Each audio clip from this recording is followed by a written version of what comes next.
はい、どうぞ。いらっしゃい、どうぞ。We're just removing the things.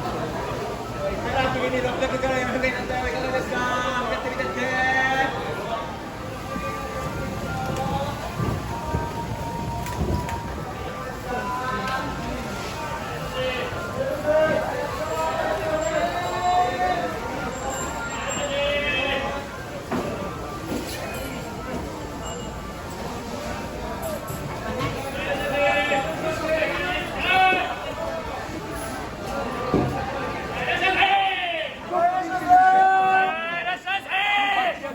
いや、650円ですよ。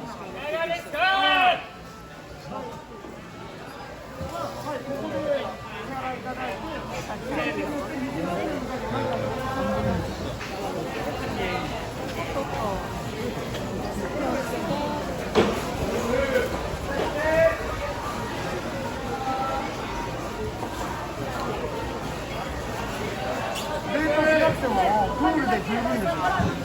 うん、で生を茹でた方がめっちゃくちゃうまいんで甘いんでやっぱ冷凍するのはもったいないですね。いやどうしてもっていうならしますけど、一応基本京都やったら明日の午前中なんでも着くんですけど時間帯指定できるんですけど今もう年末なんでもしかしたら明日の夕方とか昼最悪明後日になります。ただ明後日にも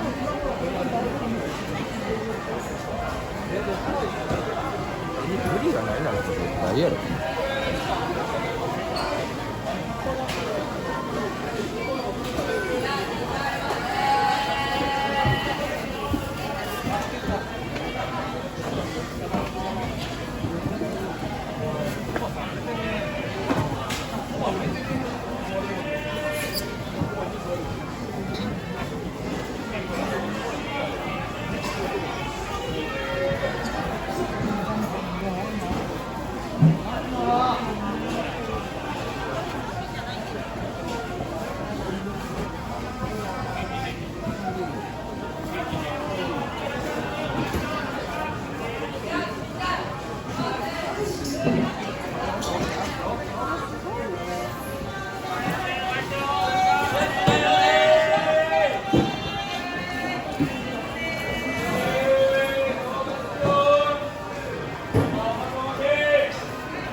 はい、2200円。